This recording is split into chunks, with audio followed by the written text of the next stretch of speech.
Што би му посакале на Антонио? Многу успех у работава и од студио 1 да отвори студио 2, 3, 5 и натаму само да се шири. Скрос истово, дури франшиза да стане. Кој проект ваш со него ви остави најголем впечаток? Ај ти. Он ќе каже последниот, пошто се работува на неговиот албум, ја унапред му ги знам одговорите, па и сега нешто различно да кажам. Со Антонио се работувавме заедно со Таско за Макфест, ни направи некои фотки баш пред излеме на сцена. И некако тие ми се многу драги, иако имаме и други соработки, некои фотосесии, ама некако тие ми се најдраги слики искрено.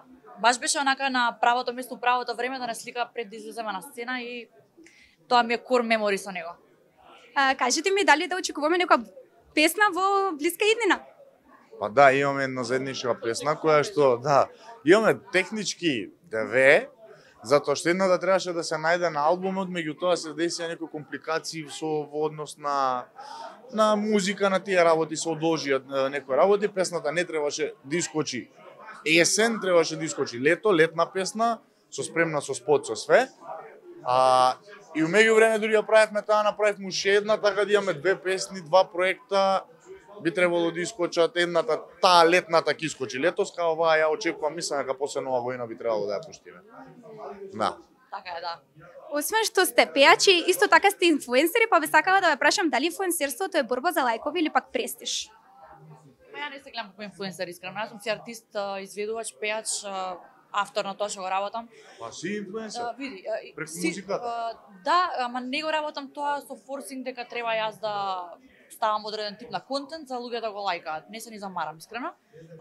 Мислам дека треба да бидеме своји некако музичари, артисти и нормално со тоа да бидеме позитивен пример на младите. Баш тоа се мислам многу добар позитивен пример, посебно во последнава година со тоа што го пропагира како свој животен стил и свој искуство, ева нека се на добар за сам, да не зборам ја негово име до мене. Да, мислам дека терминот инфлуенсер денеска е генерализиран на луѓе кои што на пример рекламираат продукти на социјални мрежи, додека инфлуенсер во минатото била секоја јавна личност која што имала влијание, ама морала да има и талент. Не зборам дека денешните инфлуенсери немаат талент, они се стварно преталентирани сите и треба да си талентиран за да го направиш тоа што го прават они и да го работиш. Да не ме сватат погрешно, мислам сега да не ми ги спревртат зборовите. Меѓутоа јас сметам дека мојот начин на влијание и инфлуенсинг е преку музиката генерално и главно, а потоа е оној дел на социјалните мрежи. Што би им препорачале на младите пејачи? Да не се откажуваат. Копи песа, абе исто дишиме. Брат и сестра оригинал. А што би им препорачала? Па да бидат упорни, истрајни, да веруваат во својот сон и да работат, да бидат многу работливи. Кажете ми, дали имате некоја најлоша фотографија направена во вашиот телефон? Не, има многу. Има. Како настанава таа фотографија?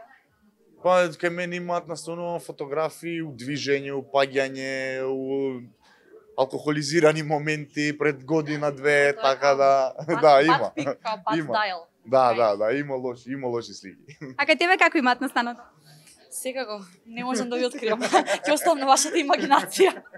Фала ви премногу за искрените одговори. Фала ви на вас.